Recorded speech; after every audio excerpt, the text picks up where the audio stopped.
¿Cuándo grabaste, Rolo, la nota con Máximo Thompson? El jueves de la semana pasada, Jorge. Nos dieron un horario que era entre las 3 y las 5 de la tarde. Llegamos un ratito antes ahí a la alcaldía de Melchor Romero.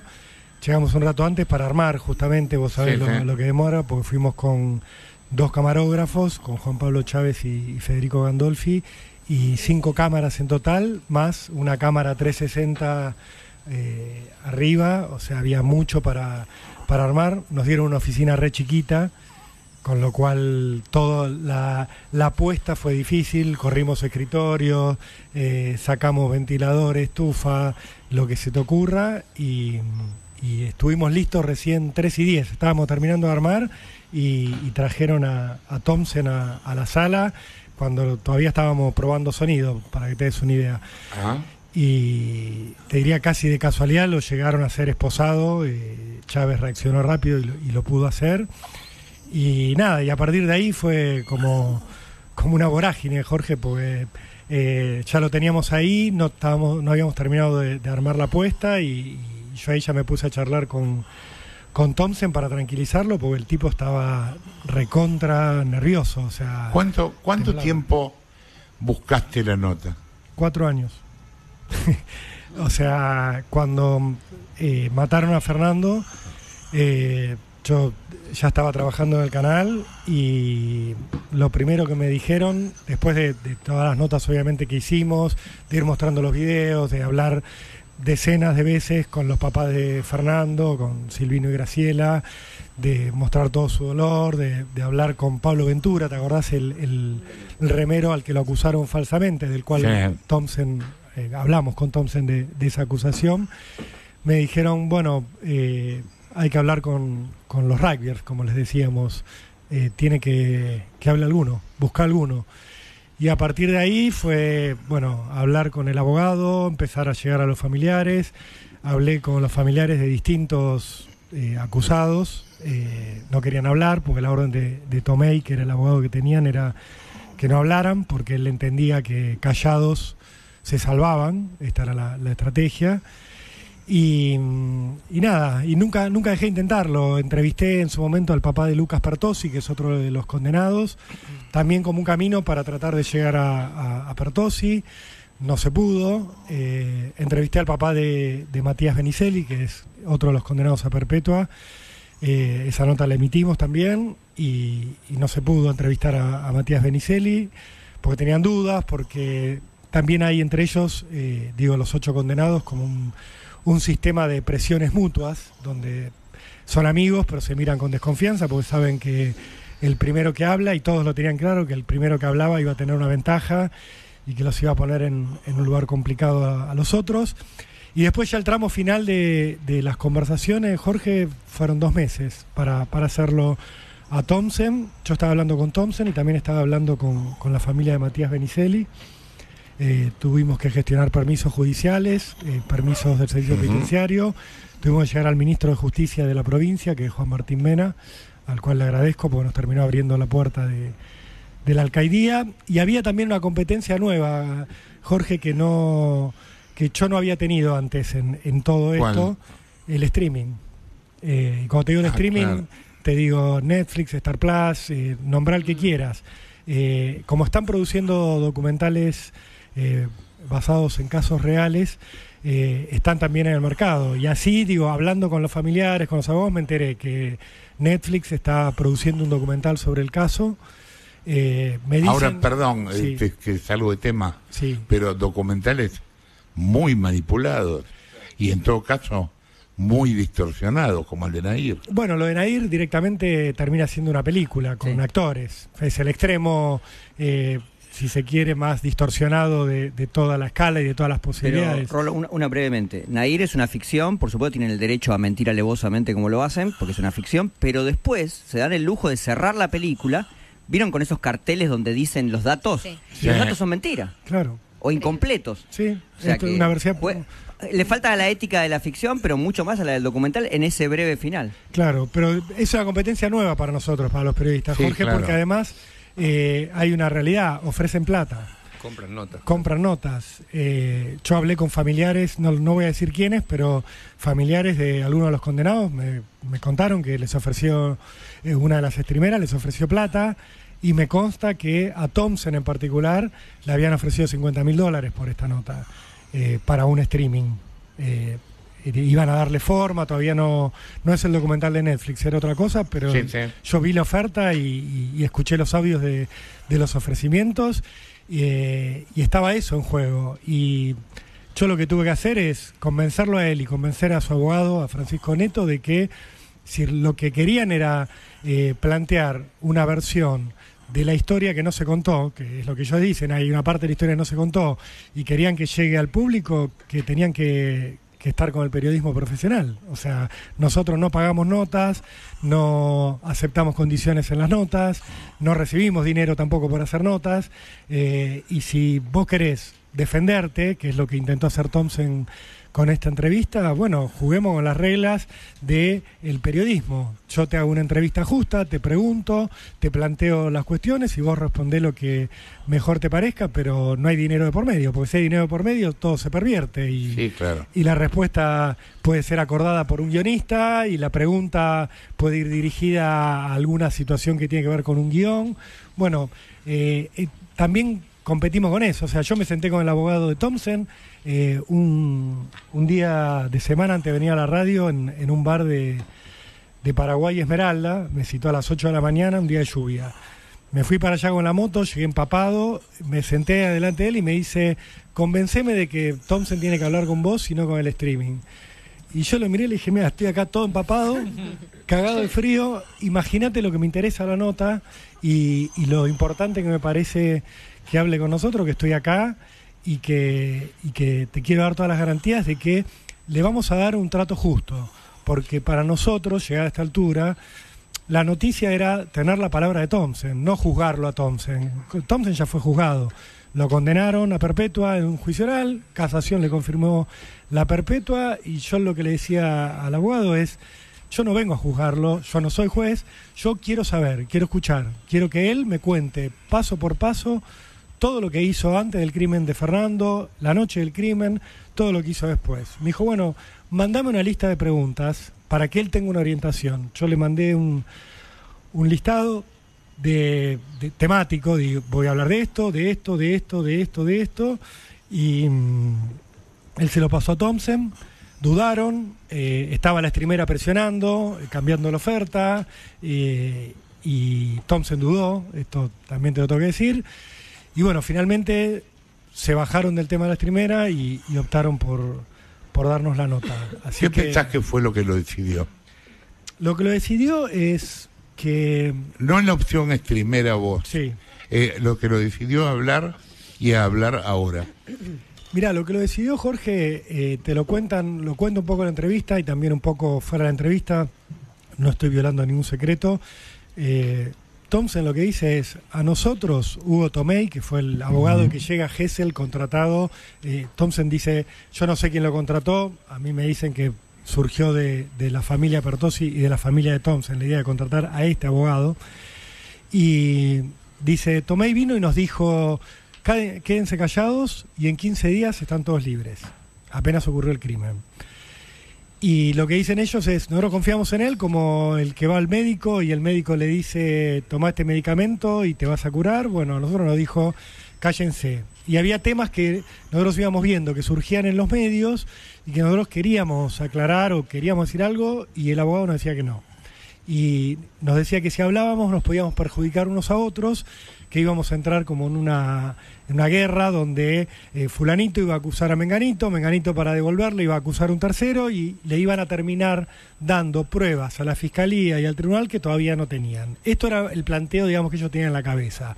¿Qué les pasa a ellos? Cuando llegan al juicio oral se encuentran, primero, según dicen, con pruebas que no conocían, que había en el expediente y que ellos no conocían. Se encuentran con testigos que ellos creían que iban a declarar y que no declaran. Le piden declarar a Tomei, esto es lo que dicen algunos de ellos, y Tomei les dice: hablen, pero no hablen del hecho, hablen, pidan perdón, si quieren pedir perdón, no vayan más allá de decir que no quisieron matar, y párense ahí, y no vayan más allá. Y dicen, bueno, y el resultado fue condena en perpetua, nos dijeron, esperá que en casación lo revertimos, no la revertimos, y ahora Thompson lo que dice es, yo acá lo que tengo es, ya me siento que perdí, que estoy jugado, y les queda una ficha, y es una ficha chica, Jorge, que es ir a convencer a la Suprema Corte bonaerense de que tiene que diferenciar entre los 8 de una manera distinta a la que lo hizo hasta ahora la justicia, que los que tiene que tratar individualmente, y sobre todo lo que piensan es, para que un juez falle a favor nuestro, esto piensan los condenados, necesitamos que la opinión pública esté dividida, o sea, que haya gente en la opinión pública que empatice con nosotros, que se divida la tribuna. Hoy tenemos una tribuna que está en un 90% en contra, bueno, necesitamos que haya un cierto consenso de una parte de la sociedad de que algunas condenas fueron injustas, como para que los jueces no tengan miedo, esto es lo que piensan ellos, de absolver alguno o de cambiar la calificación. Y él además dice, como una cuestión personal, es, yo me quería desahogar. Esto me lo dijo cuando terminó la entrevista, me decía gracias, me desahogué, hace 4 años que estaba esperando hablar, no veía la hora de contar todo esto, y bueno, y él realmente desde lo personal tenía eso adentro. A mí me resultó muy creíble esto de yo me quería desahogar. Después, bueno, lo que dijo en la entrevista es lo que dijo, habló 1 hora 40, lo grabamos, Jorge, imagínate. Pero bueno, después de la nota me decía esto, ¿viste? Resoplaba como aliviado y decía, me descargué, me desahogué y dije cosas que tenía dentro hacía 4 años. Y en la segunda parte que se va a ver hoy, ¿qué vamos a ver?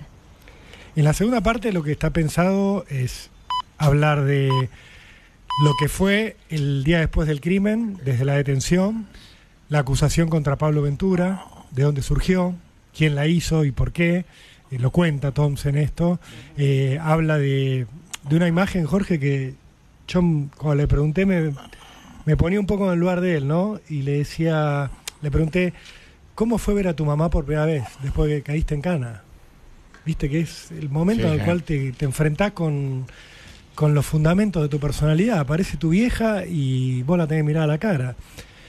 Y bueno, ahí él se larga a llorar y me cuenta lo que habló con la mamá y eso también me sorprendió porque no le negó lo que hizo a la mamá. Y esto, yo pensé que él quizás no la tenía pensada la respuesta a esa pregunta, pero cuando entrevisté al papá de Matías Benicelli me dijo, cuando yo fui a ver a mi hijo a la cárcel, lo primero que me dijo fue yo no lo maté. Y Thompson cuando habla con la mamá no dice eso, le dice otra cosa. Y se larga a llorar, como un nene, se larga a llorar en la nota, hablando de su mamá. Viste que cuando a cualquiera de nosotros nos preguntan por mamá, por papá o por tus hijos, te toca una fibra y bueno, y ahí él llora, habla de su vida en la cárcel, de cómo vivió el juicio. Él se desmayó cuando escuchó la condena, yo le pregunté por eso.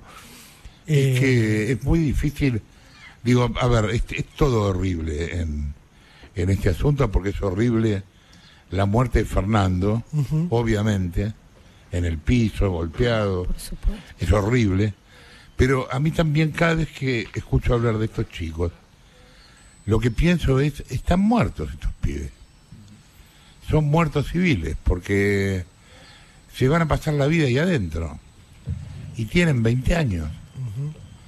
O sea, imagínate cómo puede ser la percepción del futuro que tenga cualquiera de estos pibes.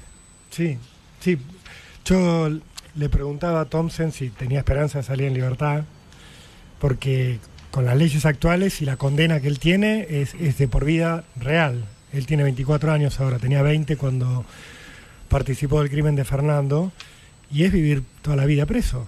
Sí, claro. Y también le preguntaba qué extrañaba de estar libre, que me parece que debe ser una idea terrible, tener en la cabeza tus imágenes de lo que es tu vida, lo que es tus amigos. Me hablaba de la novia, tiene una novia que conoció estando preso, lo cual es otro tema aparte, digo, cómo alguien se enamora de una persona que está presa por matar. Bueno, pero vos sabés que eso es muy común, ¿no? Sí, es recontra común, es mucho más frecuente de lo que la gente cree. Sí, Digo, Fabián sí, Tablado sí. mató a la novia de Claro. 113 puñaladas y conoció a una mujer estando preso y se casó y tuvo hijos con una mujer. Y Tom- denuncias posteriores. Sí, denuncias posteriores de violencia, pero Barreda consiguió Sí, claro. una pareja que le dio alojamiento.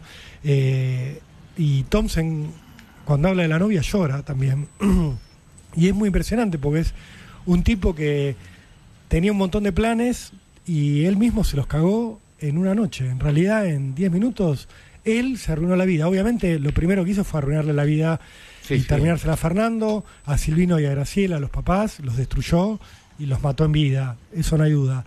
Pero él también se destruyó, sus amigos también se destruyeron y sus familias también están destruidas. No es que esté empatizando o dejando de empatizar, es una descripción objetiva. Los papás de estos 8 condenados todos los jueves viajan de Zárate a Melchor Romero con una bolsita con alimento y van a ver a estos hijos que tenían 20, 21 años cuando mataron y que ahora están presos, 5 de ellos con la perspectiva de no salir más. La diferencia es que tienen la opción Sí, de obvio. hacer los kilómetros y verlo, ¿no? Sí, sin y que duda. además ellos fueron artífices de su propio destino y no es el caso de Fernando, pero Sin duda. ¿Pudiste hablar con los padres de Fernando desde anoche?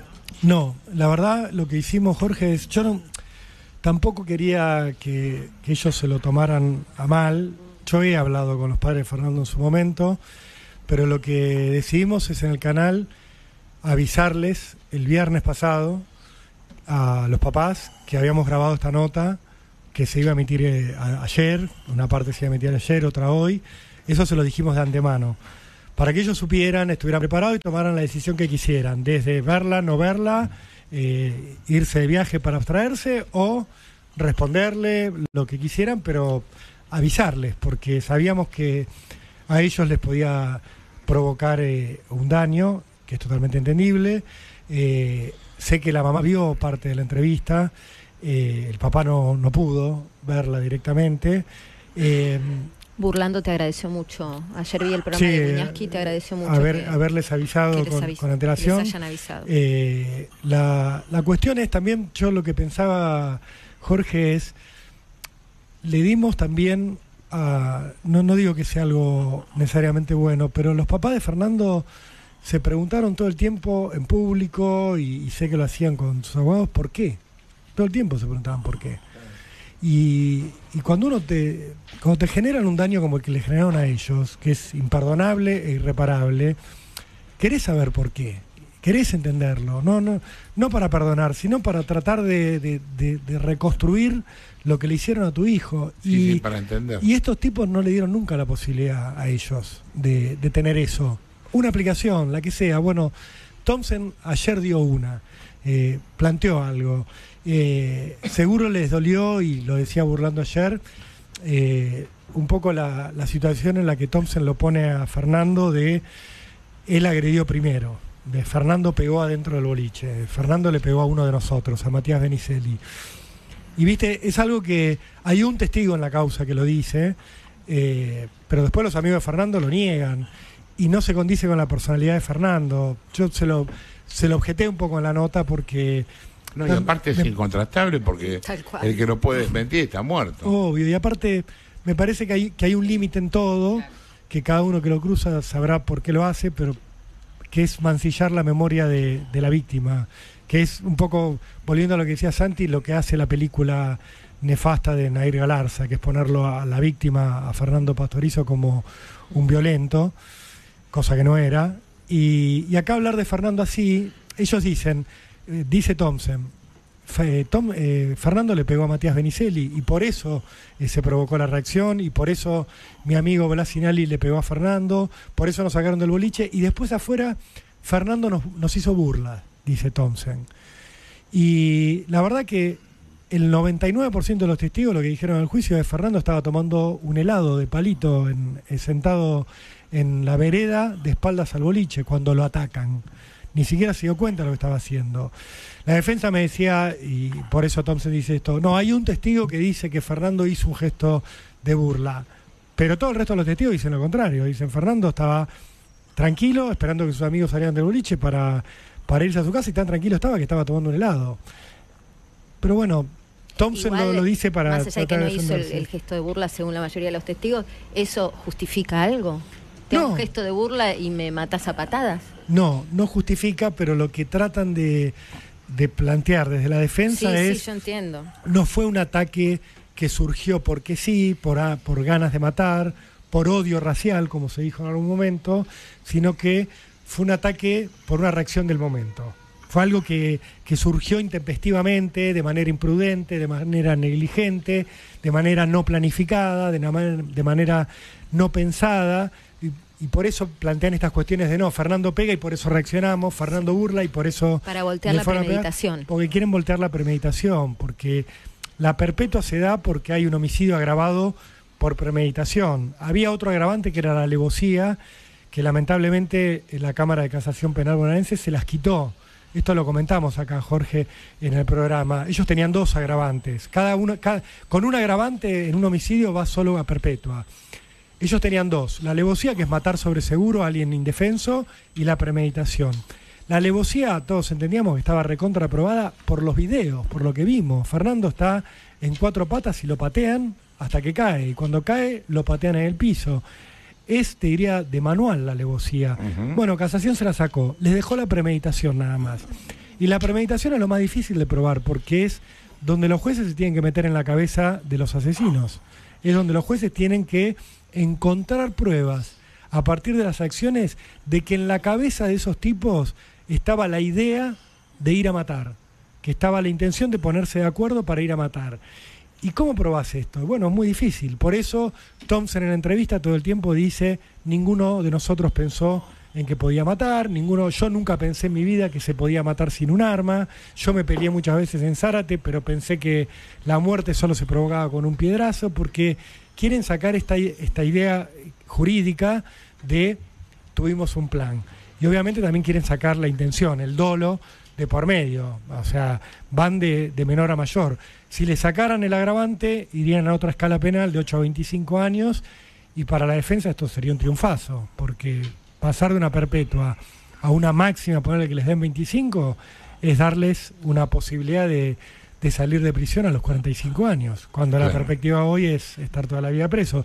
Y eso explica también, Jorge, por qué esta entrevista está apareciendo ahora y nos surge la posibilidad ahora de escucharlo a Thompson.